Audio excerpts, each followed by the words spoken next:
Hello students, my self Nikita Morkar and 20 question की series जो हमने स्टार्ट की है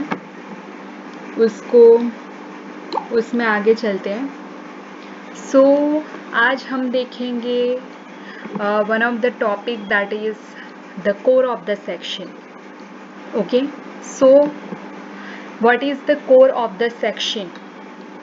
The centrally located portion of the centrally located portion within which the load must act so as to produce only the compressive stresses and the tensile stresses is zero, called a core of the section. Core of the section क्या है? Central portion है section का, जिसके अंदर ही जो particular central of the section में ही हमारा load लाई करना चाहिए, लगना चाहिए, कि जिससे टेंसाइल स्ट्रेसेस की वैल्यू ज़ीरो आए और सिर्फ कंप्रेसिव स्ट्रेसेस बेंडिंग वही लगे। ठीक है, तो उसे कोर ऑफ द सेक्शन कहते हैं। इसलिए सिंपल बात ये है कि वो particular portion of the section centre का जिसमें लोड जिस उस पर्टिकुलर पोर्शन में ही हम लोड लगाए कि जिससे टेंसाइल स्ट्रेस ज़ीरो आना चाहिए। ठीक है, so different type of section के लिए हम कोर ऑफ द सेक्शन जो है डिफरेंट टाइप ऑफ सेक्शन के लिए फाइंड करेंगे। ठीक है, तो फर्स्ट हम देखते हैं रेक्टेंगुलर सेक्शन के लिए। So eccentricity that is E equal to Z/E, ये सारे फॉर्मूले आपको याद रखने हैं। Eccentricity that is equal to Z/E section modulus divided by area. Section modulus का तो आपको पता ही है कि section modulus that is the ratio of moment of inertia of the beam cross section about the neutral axis to the distance, or you can say maximum distance of extreme fiber from the neutral axis. Extreme fiber distance from the neutral axis, उसका ratio that is known as the section modulus. And जैसे जैसे section modulus greater होता है the load carrying capacity and the higher the resistance to the bending of the beam. Means के section modulus अगर ज़्यादा हो तो इसकी load carrying capacity and bending bearing capacity जो है वो ज़्यादा होती है। Okay, so Z is the ratio of moment of inertia to the distance, extreme fiber distance from the neutral axis, that is equal to, for the rectangular section के लिए moment of inertia क्या है? for the rectangular section के लिए I is equal to BD cube by 12, BD cube upon 12। Okay, अगर हम x axis के about find करें तो ये हमारा क्रॉस सेक्शन है। अगर x एक्सिस के अबाउट हम लोग मोमेंट ऑफ इनर्शिया फाइंड कर रहे हैं, ओके, और ये आपका विड्थ ये b है और अगर ये आपकी डेप्थ d है, तो अगर हम moment of inertia neutral axis के अबाउट फाइंड करें, एक्सिस के अबाउट, देन हमारा जो फॉर्मूला है वो क्या आएगा? BD cube by 12 in the case of IXX। Okay, अगर IYY होता, moment of inertia about YY axis, okay, तो वो उसका फॉर्मूला क्या आता? DB cube upon 12। ओके, तो इस पर्टिकुलर इसमें ये है आपकी YY एक्सिस, ओके, और ये है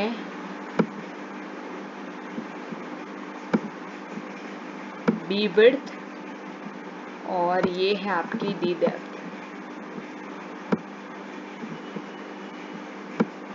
so for this, okay, so area that is B into D for axis के अबाउट हम लोग फाइंड कर रहे हैं, तो that is B into D.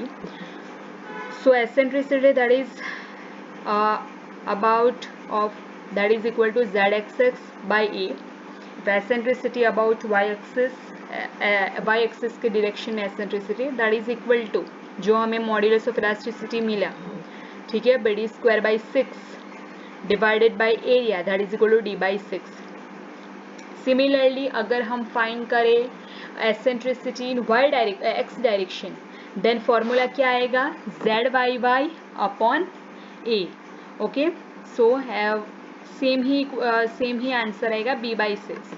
Means कि from the centre to b by 6 in x direction and from the centre to d by 6 in y direction. EY के लिए d बाई 6 आएगा आंसर एंड EX के लिए b by 6 आएगा. तो centre से x direction में b बाई 6 एंड सेंटर से y डायरेक्शन में d बाई 6. ओके, ये और यहाँ से ये, और इसको हम लोग क्या करेंगे, ज्वाइन कर लेंगे in all the direction. Okay, तो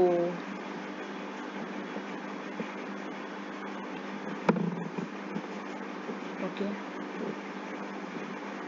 इन this, so this direction. Okay, so इस तरीके से सारे, सो ये पोर्शन जो है, ये पोर्शन, ओके, अगर इस पर्टिकुलर पोर्शन में अगर हम इस सेंट्रल पोर्शन में अगर हम लोड एक्ट करवाते हैं, लोड लगाते हैं, तो टेंसाइल स्ट्रेस क्या आएगा, 0 आएगा. ओके, सेकेंड हम देखेंगे of the core of the section for the circular section. So formula E is equal to Z by A, section modulus divided by area. So अगर हमें eccentricity in y direction find करना है तो modulus of elasticity about xx divided by area a.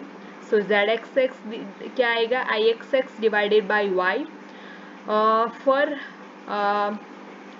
Circular section जो moment of inertia है वो क्या आएगा, पाई बाई 64 d⁴. सर्कुलर सेक्शन के लिए I is equal to pi by 64 d⁴.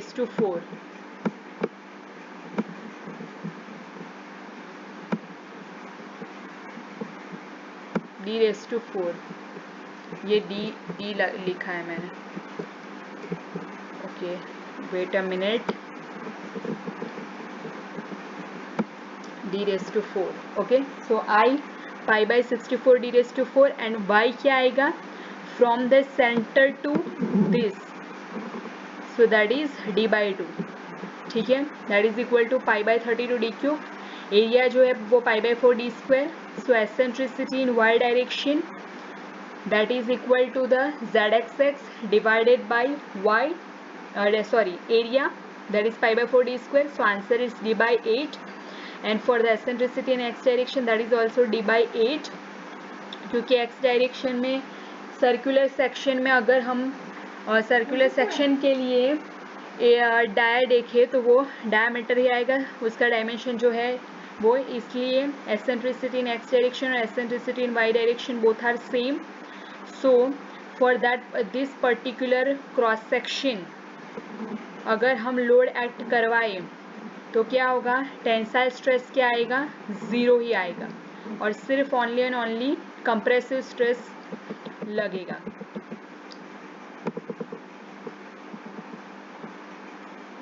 And for this rectangular section के लिए हमने जैसे बोला एक्स सेक्शन के लिए दिस फ्रॉम एक्सट्रीम फाइबर तक का डिस्टेंस y जो है, y, ये y जो है, ये y, अगर हमें x के लिए बात कर रहे हैं, x के लिए बोल रहे हैं, तो x के लिए क्या आएगा, x के लिए ये हाफ आएगा, ये हाफ. ठीक है, और y के लिए और इफ इन y डायरेक्शन के लिए ये half. So in x case y is equal to d by 2 and in y direction में अगर हम फाइंड कर रहे हैं तो y क्या आएगा, that is equal to b by 2. Okay, अगर मैं आगे आपको बताना भूल गई हूँ कि ये एक्सट्रीम फाइबर तक का डिस्टेंस और ये न्यूट्रल एक्सिस है, न्यूट्रल एक्सिस से ये एक्सट्रीम फाइबर है, ये एक्सट्रीम फाइबर, ये पर्टिकुलर क्रॉस सेक्शन है, तो ये एक्सट्रीम फाइबर हो गया, ये एक्सट्रीम फाइबर हो गया, ठीक है। सो ये एक्सट्रीम फाइबर का न्यूट्रल एक्सिस से मोस्ट ऑफ द डिस्टेंस क्या है, मैक्सिमम डिस्टेंस क्या है, that is d/2।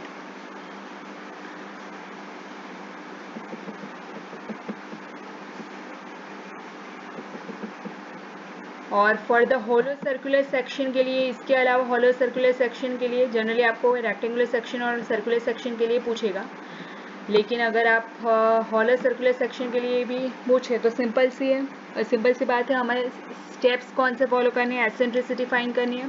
So eccentricity that is equal to z/a and fractional modulus that is equal to क्या होगा, moment of inertia divided by y। So hollow circular section के लिए क्या होगा, π/64 into capital d⁴ minus small d⁴।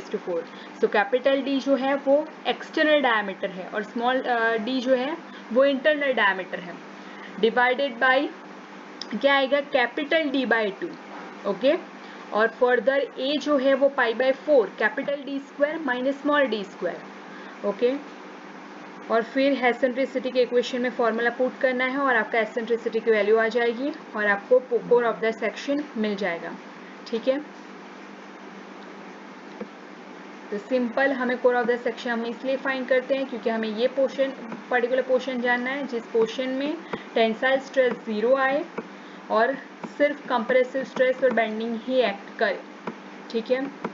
Okay, I hope आपको समझ में आ गया होगा। इसके अलावा बहुत सारे सेक्शंस हैं, आप बुक में से प्रैक्टिस कर सकते हैं, लेकिन अदरवाइज ये दो जो सेक्शन है, rectangular section and circular section, ये दो सेक्शन के लिए जनरली एग्जाम्स में बहुत बार पूछा गया है कोर ऑफ द सेक्शन।